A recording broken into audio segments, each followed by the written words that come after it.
मेरे राम दूल्हा बने और माता जानकी दुल्हन बनी है।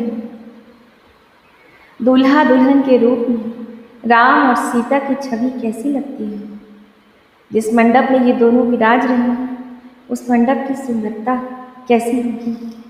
क्या इसका वर्णन साक्षात सरस्वती माँ कर सकती है।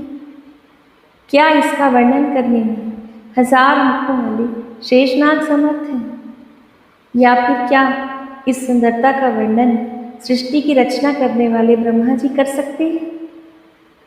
नहीं, लेकिन तुलसीदास जी ने बड़े सरल और सुंदर शब्दों में इसका वर्णन किया है। कैसे? ये भक्ति की शक्ति है जो देवताओं को भी सुलभ नहीं, जो देवताओं के लिए भी कठिन है, वो भक्त के लिए सरल हो जाता है। तो श्री राम मंडप में विराज गए हैं और विवाह की रीतियां प्रारंभ हो गई। वामदेव आदिक ऋषय पूजे मुदित महीस, दिए दिव्यासन सब सन लही असीस। बहुरी कीनी कौशलपति पूजा, जानी ईस समभाव न दूजा। कीनी जोरी कर विनय बढ़ाई, कई निज भाग्य विभव बहुताई। पूजे भूपति सकल बराती, समधी समसादर सब भांति। आसन उचित दिए सब काहू, कहो काहू मुख एक उछाव। सकल बरात जनक सन्मानी, दान मान विनती बरमानी। विधि हरिहर दिसि पति दिन राव, जे जानहि रघुबीर प्रभाव। कपट विप्र बर वेश बनाए, कौतुक देखहि अति सच पाए। पूजे जनक देव सम जाने, दिए सुआसन बिन पहचाने। राजा ने वामदेव आदि ऋषियों की मन से पूजा की, सभी को दिव्य आसन दिए और सबसे आशीर्वाद प्राप्त की। फिर जनक जी ने कौशलाधीश राजा दशरथ जी की पूजा उन्हें ईश महादेव जी के समान जानकर की। उनके मन में कोई दूसरा भाव नहीं था। महाराज दशरथ उन्हें कैसे प्रिय लगते हैं, जैसे अपने इष्ट महादेव लगते हैं। तदनंतर उनके संबंध से अपने भाग्य और वैभव के विस्तार की सराहना करके हाथ जोड़कर विनती और बड़ाई की। राजा जनक जी ने सब बारातियों का समधी दशरथ जी के समान ही सब प्रकार से आदर पूर्वक पूजन किया और सब किसी को उचित आसन भी दिए। मैं एक मुख से उस उत्साह का क्या वर्णन करूं। राजा जनक ने दान मान सम्मान विनय और उत्तम वाणी से सारी बारात का सम्मान किया। ब्रह्मा विष्णु शिव दिक्पाल और सूर्य जो श्री रघुनाथ जी का प्रभाव जानते हैं, वे कपट से ब्राह्मणों का सुंदर वेश बनाए बहुत ही सुख पाते हुए सब लीला देख रहे थे। जनक जी ने उनको देवताओं के समान जानकर उनका पूजन किया और बिना पहचाने भी उन्हें सुंदर आसन दिया। पहचान को के ही जान सब ही अपान, सुधि भोरी भय आनंद कंद बिलो की दूलम। उभय दिशि आनंदमय सुर लखे राम सुजान पूजे।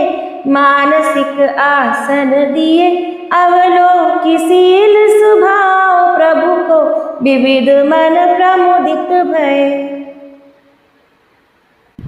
अब भला कौन किसको जाने पहचाने, सबको अपनी ही सुध भूली हुई है। आनंद कंद दूल्हे को देखकर दोनों ही ओर आनंदमय स्थिति हो रही है। सुजान सर्वज्ञ श्री रामचंद्र जी ने देवताओं को पहचान लिया और उनकी मानसिक पूजन करके उन्हें मानसिक आसन दिए। प्रभु का शील स्वभाव देखकर देवतागण मन में बहुत आनंदित हुए। रामचंद्र मुख चंद्र छवि, लोचन चारु चकोर। करत पान सादर सकल, प्रेम प्रमोद न थोर।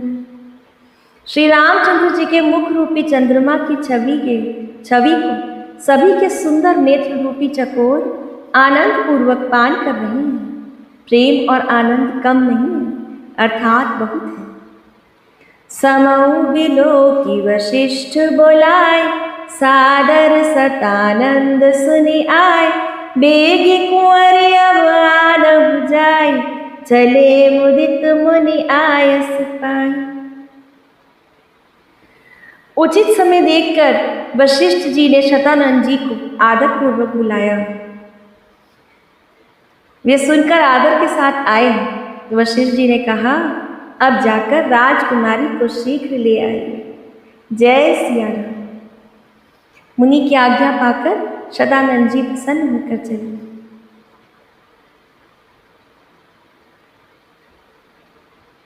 रानी सुनि उपरोहित बानी, प्रमुदित सखी समेत सयानी। विप्र वधू कुल वृद्ध बोलाई, करि कुल रीति सुमंगल गाय। बुद्धिमती रानी पुरोहित की वाणी सुनकर सखियों समेत बड़ी प्रसन्न हुई। ब्राह्मणों की स्त्रियों और कुल की बूढ़ी स्त्रियों को बुलाकर उन्होंने कुल रीति करके सुंदर मंगल गीत गाए। नारी बेश जे सुरबर बावा, सकल सुभाए सुंदरी श्यामा। तिनहि देखि सुख पावै नारी, बिनु पहचान कानू ते प्यार। श्रेष्ठ देवांगनाएं जो सुंदर मनुष्य स्त्रियों के वेश में राम सीता का ब्याह देखने की इच्छा से स्वर्ग से उतर आई, सभी स्वभाव से ही सुंदरी और श्यामा 16 वर्ष की अवस्था वाली युवतियों का रूप लेकर घूम रही हैं। उनको देखकर रनिवास की स्त्रियां सुख पाती हैं और बिना पहचाने ही ये सबको प्राणों से भी प्यारी लग रही हैं। बार बार सन्मान ही रानी, उमा रमा सारद समझानी। सिंह सवारी समाज बनाई, मुदित मंडप ही चली लेवाई। उन्हें पार्वती, लक्ष्मी और सरस्वती के समान जानकर रानी सुनैना बार बार उनका सम्मान करती हैं। रनिवास की स्त्रियां और सखियां सीता जी का श्रृंगार करके मंडली बनाकर प्रेम पूर्वक उन्हें मंडप में लिवा चली न्याय सीता ही सखी सादर, सजी सुमंगल भामिनी। नव सप्त साजे सुंदरी सब, मत्त कुंजर गामिनी। कल गान सुनि मुनि ध्यान त्याग, काम कोकिल लाजहि। मंजीर नूपुर कलित कंकण, ताल गति पर बाजहि। सुंदर मंगल का साज सजाकर रनिवास की स्त्रियां और सखियां आदर सहित सीता जी को लिवा चली। जय सिया राम। सभी सुंदरियां 16 श्रृंगार किए हुए मतवाले हाथियों की चाल से चलने वाली हैं। उनके मनोहर गान को सुनकर मुनि ध्यान छोड़ देते हैं और कामदेव की कोयलें भी लजा जाती हैं। इतना मीठा वे स्त्रियां गा रही हैं। पायजेब, पैंजनी और सुंदर कंकण की ताल की गति पर, सुंदर कंकण ताल की गति पर बड़े सुंदर बज रहे हैं। सोहित बनिता वृंदम, सहज सुहावनि सिया। छवि ललना गण मध्य जन, सुषमाति कवनी।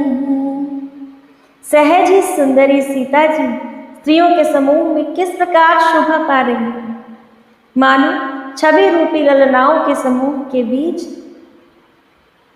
साक्षात परम मनोहर शोभा रूपी स्त्री सुशोभित हो। साक्षात शोभा ने ही स्त्री का रूप धारण कर लिया है। सिय सुंदरता बरनी न जाई, लघुमति बहुत मनोहरताई।